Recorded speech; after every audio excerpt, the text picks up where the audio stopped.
Alright, so this is going to be a slideshow showing how to open up and disassemble this HP all-in-one PC, model 24-E014.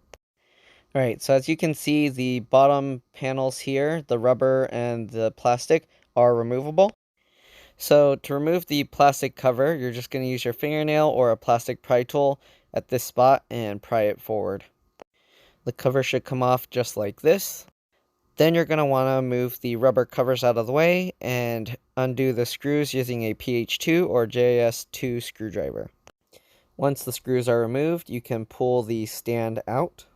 Underneath the stand, you'll see another screw that holds the panel in place.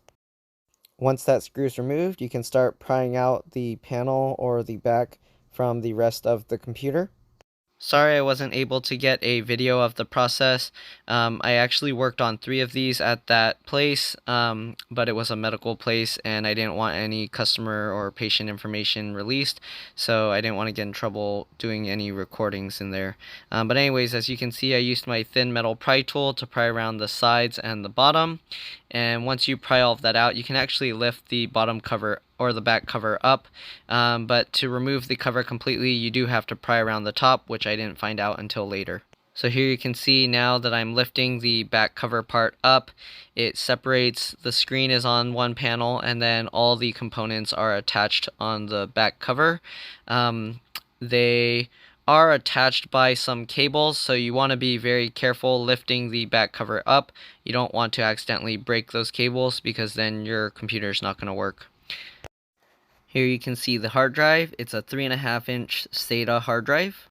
If you want to remove it or replace it, you're going to have to disconnect the connector right here. Here's the RAM. There are 2 slots, but only one is being used. Here's the type of RAM it uses, PC4 2400T. It uses an 8 gig stick, but you can put any size stick you want, 16 gig if you want. As long as it's PC4 2400T, you should be okay. Here you can see the BIOS, CMOS, RTC, or real-time clock battery. Here you can see the optical drive, speaker, and some other connections. If you want to remove the optical drive, there's one screw here. I believe it's a PH1 or JS1 screw. Alright, and here are the cables that are attached to the screen and the back plate. So to remove the hard drive, there's actually 2 screws. I removed this one screw up here, but then I found out I had to remove the back cover to get the other screw out. Alright, to remove the back cover, I had to pry at the top of the screen as well to pop out the remaining clips. So here you can see how the clips hold in place. There's a little cutout there, and then the clip goes in. So I just went along the top edge of the computer to continue popping out the remaining clips. And once you get all those clips, you can actually separate the 2 halves, but again, there are the cables attached, so you want to be careful. Alright, so now that all the clips are undone, you can see we can open up the thing much more, and then we can access the other screw for the hard drive here where it has the lock and unlock symbol. So now that both screws are out, you can actually slide the hard drive over to the right, and then after that you can pull the caddy out. It looks like this underneath. Here's the hard drive after we removed it, and it's still in the caddy. To remove it from the caddy, you want to remove the 4 screws. There's 2 on each side. Once those screws are removed, you can slide the hard drive out just like this. Again, it's a 3.5-inch SATA hard drive. So here's the hard drive caddy without the hard drive in it. We're going to replace it with a 2.5-inch SATA SSD. So this is what it looks like. And then I just taped it down into place. Here you can see what the SSD looks like from the other side.